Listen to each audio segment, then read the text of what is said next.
দর্শক, আজকে যে স্বনামধন্য সঙ্গীত শিল্পীকে আমরা পেয়ে গেছি, উনি অসাধারণ একজন শিল্পী। আপনারা ওনার সাথে আমি আজকে পরিচয় করে দিব। তো পরিচয় পর্বে প্রথমে আমি সুরে আলম স্যার, আপনার কাছে আমি জানতে চাচ্ছি আপনি কেমন আছেন? আছি তো আগেরই মতো, এখনো আমি। ও, বুঝতে পেরেছি, আপনি আগেরই মতো ভালো আছেন। ভালো আছি, ভালো থেকো, আকাশের ঠিকানায় চিঠি লেখো। ভালো আছি, ভালো থেকো, আকাশের ঠিকানায় চিঠি লেখো। আচ্ছা, বুঝতে পেরেছি, আপনার মনে সবসময় ভালোটাই আসলে আসলে আমি বুঝতে পেরেছি। দর্শক কিছু মনে করবেন না, আমার মানে একটু সমস্যা আছে, হাঁপানির সমস্যা। আপনার এই পৃথিবীটা কেমন লাগে?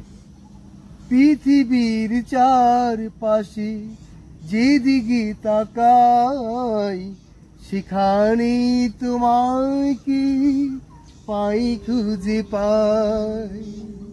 ও, বুঝতে পেরেছি, আপনি যেখানে তাকান আপনার প্রিয়তমাকে খুঁজে পান।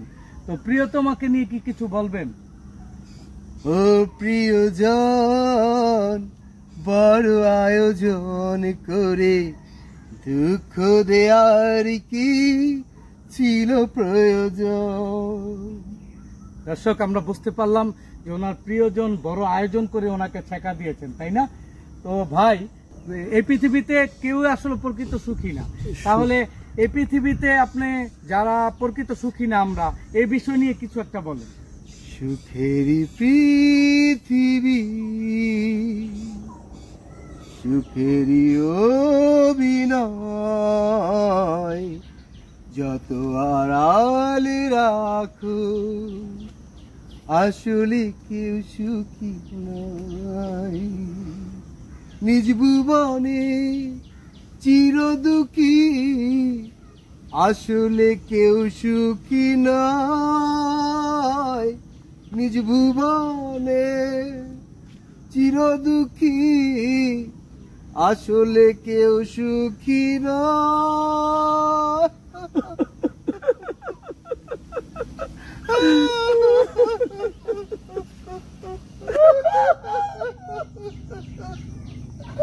নিজ ভুবনে চির দুঃখী, আসলে কেউ সুখী নয়।